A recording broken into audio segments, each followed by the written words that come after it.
आपके साथ ऐसा हुआ है कि किसी ने आपसे ऊंची आवाज़ में बात कर रही हो और सख्त लहजा इख्तियार किया हो और आपका मन करे कि उसको बहुत अच्छे से जवाब देना, उसी लहजे में, उसी आवाज़ के जो लेवल है उसमें उसको जवाब दूं।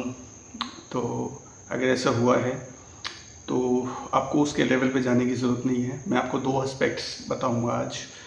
एक एस्पेक्ट आपका साइकोलॉजिकल एस्पेक्ट और दूसरा एस्पेक्ट आपका कुरान के स्टैंड पॉइंट से, बिकॉज़ मैं इस्लाम फॉलो करता हूँ तो उसमें जो मेंशन है मैं वही जिक्र कर सकता हूँ, और किसी का डिफरेंट हो तो उसके रिलीजियस कॉन्टेक्स्ट में भी वो चीज़ मेंशन होगी।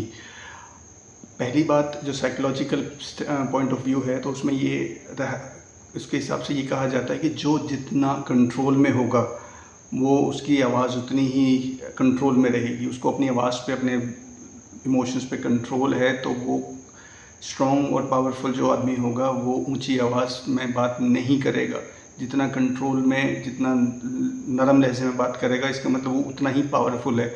कमज़ोर आदमी अपनी आवाज़ ऊंची करके अपने आप को मजबूत साबित करने की कोशिश करता है। वो उसका एक इन्फीरियॉरिटी कॉम्प्लेक्स है जो उसकी आवाज़ को ऊंची बढ़ाता है ताकि वो उसको ऐसा फील हो सके कि वो उस सिचुएशन में कंट्रोल में है।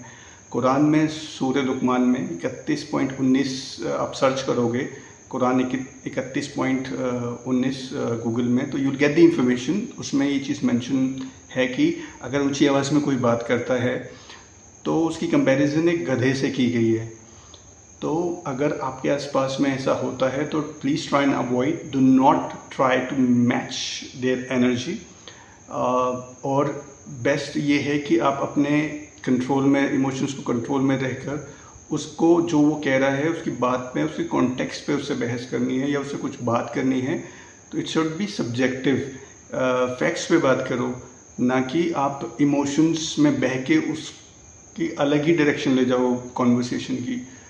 तो ये करना बहुत ज़रूरी है। जो मुझे एहसास हुआ, जो मुझे लगा कि I should share with everybody, because if you follow the right path, it always gives you something good to look for।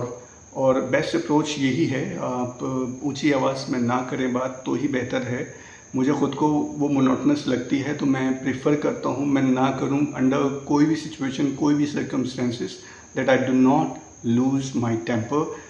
So temper is again an emotion, so you control your emotion, your emotion should not control you। That's the point।